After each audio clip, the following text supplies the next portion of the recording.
All right, finally, we're here together on the TV. I can't see it very well. You can't see me very well? How many hands am I holding up? None. 2.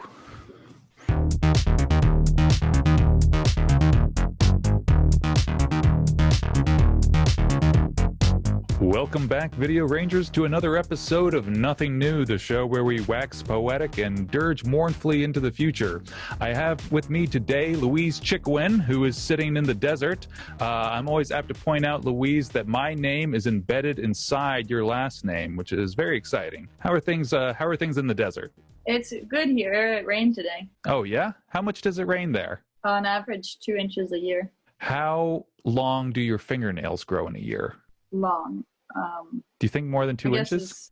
I was going to guess like 2 centimeters.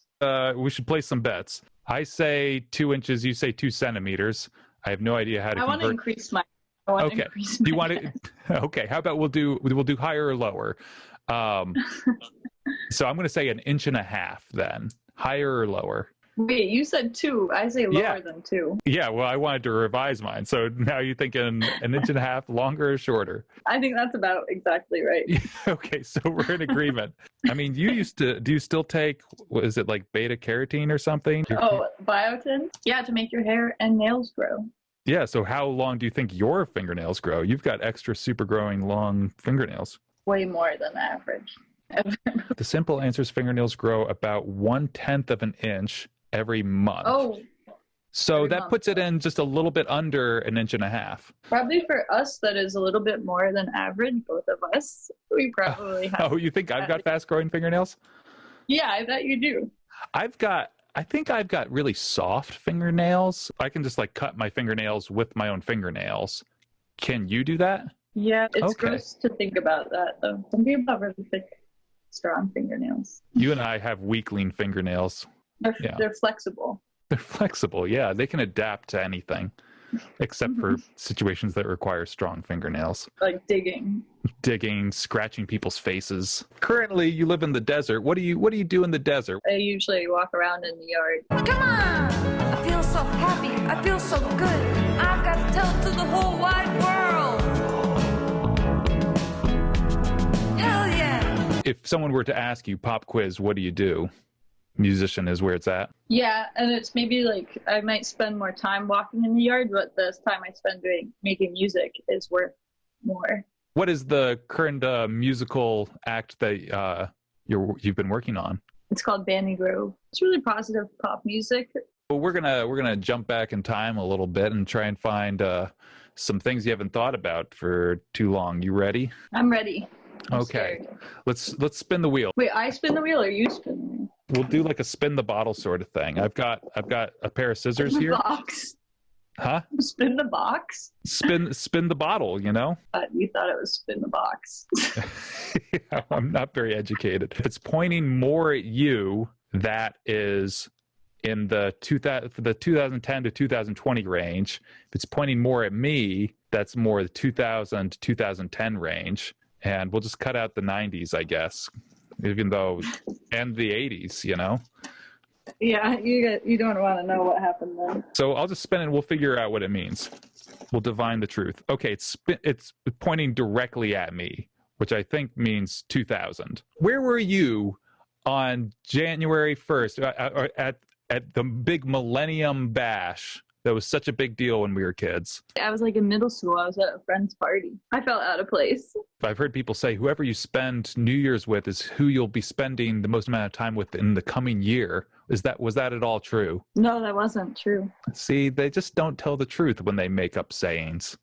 What's the most untrue saying, do you think? Somebody says if you wish in one hand and shit in the other. I'm sorry, I said a curse on your program. Or something in the hand's worth 2 in the bush? That's what I was thinking. It's kind of similar to that, like birds in the bush, birds in the hands. Is it birds in bush in hand? I think it's like, what's better? 10 birds you haven't caught yet, or 1 bird you already caught? Oh, I get it.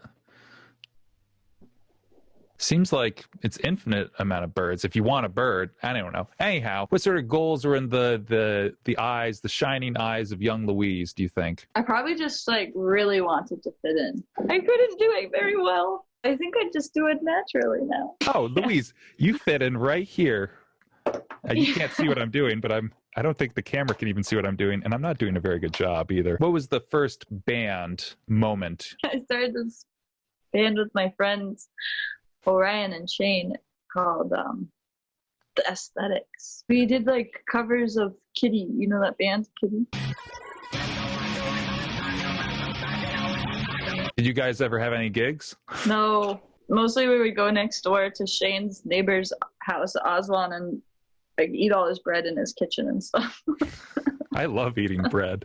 I would always write little songs, but I didn't think it would be like that I could make like a full band out of that. What was the first song that you wrote that you maybe showed to somebody to be like, I want to make this into like a real sing song, everyone sings and we all sing along song? We all sing along. I did one song like that in high school, but it was kind of like assigned. I showed my song to somebody and they're like, oh, you got to do that song and have like this guy Steven play guitar. It just was like got out of hand, you know? It wasn't. What do you mean it got out of hand? Like, did people get hurt? It wasn't until I met Linnell and started making songs for Rabbit Rabbit that I was like, here's a song we could do. What about that? It's hard to create things with other people. There were several sort of iterations of Rabbit Rabbit. What was like the first solid lineup and like set of songs? Me and Linnell and Nikki. What do you think your single was? Either or. That's what it was called. All I wanted was some time for the memory of a lost cause. If you couldn't spare that thought, I would say. It was like very tumultuous and but very amazing and big learning process. Lots of amazing people coming in and out. Well, so yeah, how many iterations of Rabbit Rabbit are there in your mind? I think 3, but there's probably actually like 5 or 6 or 7. Anyway, what the final thing was Jay Lavoie back on guitar, Becca on bass, and Jeremy on the drums. When I think of Rabbit Rabbit, that's still what I think of. Yeah, it took me a long time to figure out that Jeremy is saying Holyoke on the song Holyoke. Holyoke, Holyoke, Holyoke. Holyoke, Holyoke.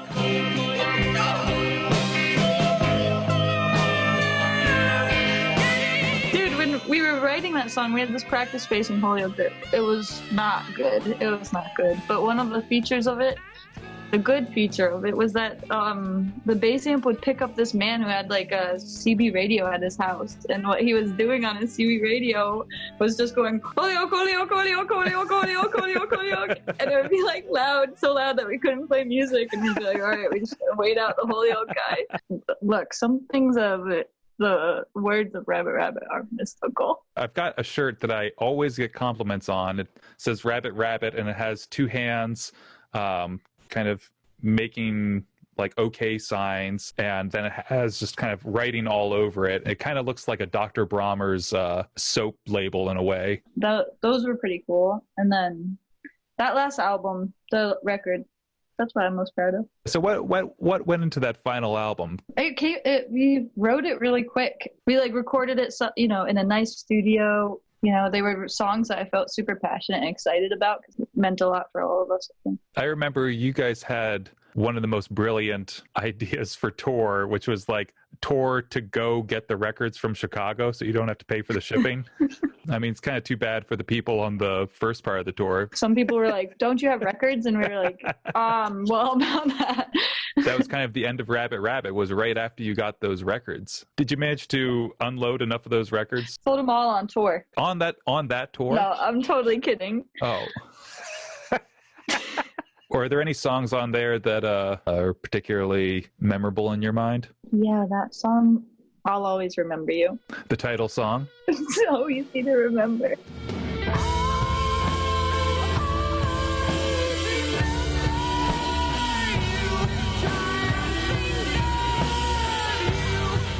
find myself skipping to, well, well, well, well, what does it matter?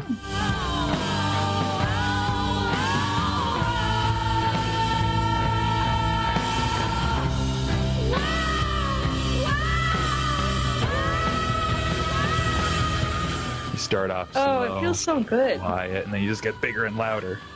Yeah, it's so much fun. Yeah, the end of Rabbit Rabbit, I remember that being kind of a really interesting experience. I don't think there's many times where you actually get to see the last of something. Yeah, I guess because most times people just are like mad at each other and then they don't want to do it or something. Maybe it was like a good thing to do. I think it was like a little bit sad, but probably like good to do that, close out any project, really. Oh, I lost you. You're on your side now, but that's okay. I can flip it later. You're not even here, so. You once had a house named Meat Gum. What happened at Meat Gum? Well, we did shows in the basement till I got arrested. They like just barged in and they were asking everyone for their IDs. And they were like, you have a back due fine. We're arresting you. And I was like, I actually have a receipt for that up in my room. And they wouldn't let me go up into my room to get the receipt to show them. And they took me to jail. They took me to jail for the night. It was ridiculous. For the night? Yeah. The whole night. What'd you do in jail? I ripped up all the toilet paper into tiny shreds. Well, you showed them. Yeah. Albert booked a lot of the shows there, so a lot of the time I was just a bystander. You're just being like, I wonder what this band is. I wonder who these people are. Yeah. I wonder where I am. I wonder why I'm in jail.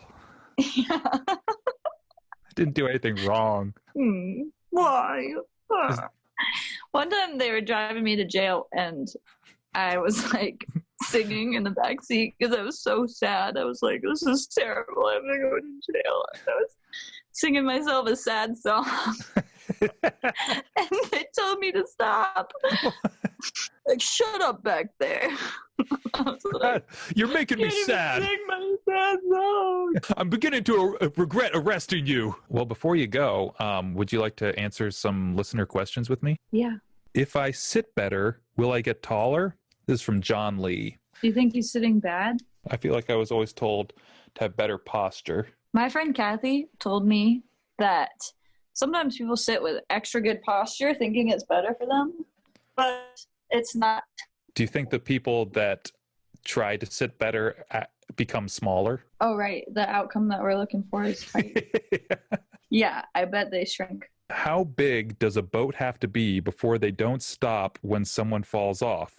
This is from Queltus 6000. This is a like heavy moral question. I mean, it might also just be like a mechanical issue too. Like on like a giant boat, to stop the boat, it takes like several miles to stop the boat. So like, can they drop down like a smaller boat at that point? So the question is, what size does a boat have a smaller boat attached to it? I don't know. Because they're asking me if a human life is worth stopping the big boat for, and I'm saying yes. There's a man here out in the desert who has signs. He's protesting all the time. Does he ever protest the big boat and why it won't stop? I think he'd be totally against the big boat. Should I judge my daughter's boyfriend by his car? This is by Jennick Coco. I don't know. Does her daughter judge her boyfriend by her car? I mean, it sounds to me like they're trying to think of it up an excuse to judge their daughter's boyfriend. And if you have to judge something, is it better to judge someone's car or judge them on merits like kindness? So maybe they should just go to a car show and be a judge. Yeah, maybe they should be a judge at a car show. Well, maybe that's the situation here. Oh. Maybe they can't be a good judge. They can't be an impartial judge at the car show because their daughter's boyfriend is in the car show, and he's a great guy. But his car is like so compared to Mr. Heindiker down the hill. Mr. Heindiker, who's got, you know, the TSR horse.